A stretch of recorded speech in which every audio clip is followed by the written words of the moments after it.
Bonjour Mélodie. Donc, tu es prof de percu à la MLC. Tout à fait.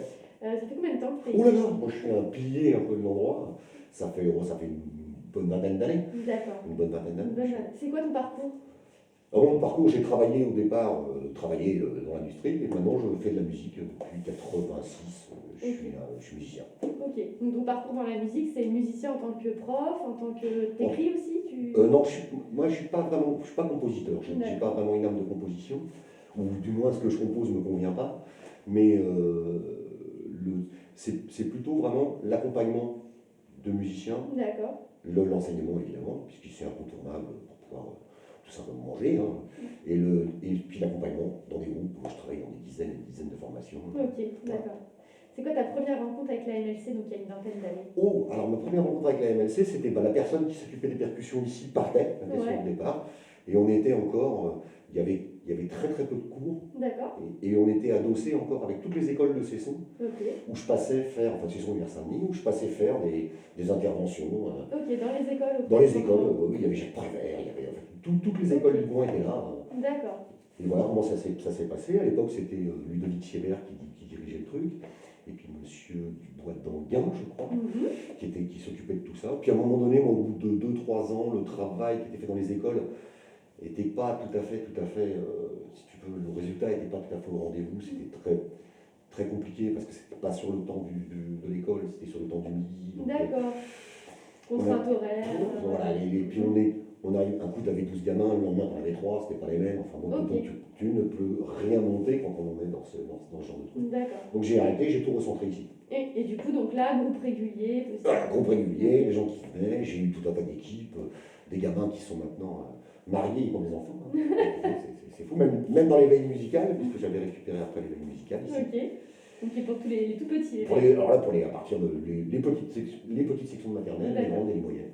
Ouais. Donc du coup, qu'est-ce que tu fais précisément à la MLC? Donc il y a l'éveil pour les tout petits. Bien sûr, et les ateliers collectifs de percussion. D'accord. Qu'on enrichit maintenant d'année en année, qu'on va essayer encore d'enrichir dans les années suivantes, mais qui était au départ axé sur la musique guinéo-malienne, Afrique de l'Ouest. On était là-dessus, donc on prenait le djembé comme départ. Tous ceux qui tenaient bien la route, on les faisait travailler d'autres instruments. Donc il y avait vraiment toute une formation, un peu de chant, un petit peu de chant africain. Voilà, et puis de fil en aiguille, les groupes se sont unis, puis désunis quand les enfants, moi je sais pas les enfants, les ados, ça se passait très bien avec les adultes aussi d'ailleurs, mais les ados, il y a la barrière du bac, et la barrière du bac, toutes les équipes sont détruites et il faut recommencer. Voilà, c'est ça. D'accord. Est-ce que tu as une anecdote ou un souvenir à partager particulièrement? Une anecdote, non, mais c'était comment il y avait aussi les mouvements qu'imprimait la MLC qui étaient vraiment super intéressants, où on faisait au tout début de l'année, il y avait entre guillemets un spectacle des professeurs. Alors, tu vois, c'était à l'époque c'était Pierre-Louis Fauché et Guy Loulou qui faisaient le théâtre ici à côté, donc ils montaient des spectacles complets, et puis on intervenait dedans avec Sébastien Sarian qui s'occupe de la régie. On mélangeait les disciplines et ça on mélangeait toutes les disciplines. Mais c'était surtout un grand moment de grande détente, on s'amusait bien, et les gens venaient voir et se régalaient avec ce spectacle, c'était rigolo comme tout. C'est génial de se produire et de montrer ce qu'on a. C'était très simple, comme on n'avait qu'une fois à le faire, on le faisait sérieusement, mais sans se prendre au sérieux. Voilà. Ok. Bon, alors là, du coup, crise sanitaire. Oui, c'est super, un grand moment. Ouais, un peu plus compliqué en ce moment. J'aurais une dernière question, c'est le confinement et le Covid s'arrêtent là. Qu'est-ce que tu fais en premier? Avec quoi tu voudrais renouer en premier La grande question.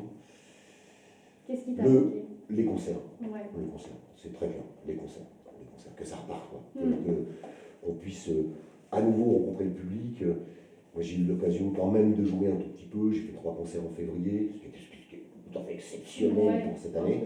Et les derniers vrais concerts complets, c'était au mois d'octobre. D'accord. Voilà, donc c'est très très dur, sachant qu'on normalement on en fait, on va dire entre 40 et 50 par an. Moi je ne tourne pas forcément énormément, mais on a entre 40 et 50 dates par an. Et là c'est passé à 3, 4. Donc c'est terrible, quoi, parce qu'à chaque fois où le travail est annulé, et là tu as l'impression qu'on t'arrache les bras, ou bien le truc est maintenu jusqu'au dernier moment, et au dernier moment, c'est coupé, c'est extrêmement frustrant. même si je comprends tout à fait le pourquoi de la chose, bien sûr, il faut qu'on se protège et il ne s'agit pas d'aller voir des potes qui jouent et de revenir avec le Covid. On est dans un truc, c'est chaud, quoi, tu vois, il faut le comprendre. Et pourquoi c'est les concerts qui te manquent le plus alors? Pourquoi? Qu'est-ce que ça a? Parce que quand tu fais de la musique, quel que soit l'instrument que tu fais, c'est le meilleur moment de la vie, même si c'est le truc le plus compliqué à faire, c'est fini le travail, c'est fini les répétitions, là on joue. Et tu proposes aux gens le travail qui a été réalisé. Et là, il n'y a plus... C'est l'aboutissement. C'est une étape qui est à la fois un aboutissement, mais un aboutissement, il y a un bout, tu vois. Là, en fait, non, tu vas faire de la scène, puis tu vas refaire de la scène et essayer, au fur et à mesure, de t'améliorer dans ce truc-là.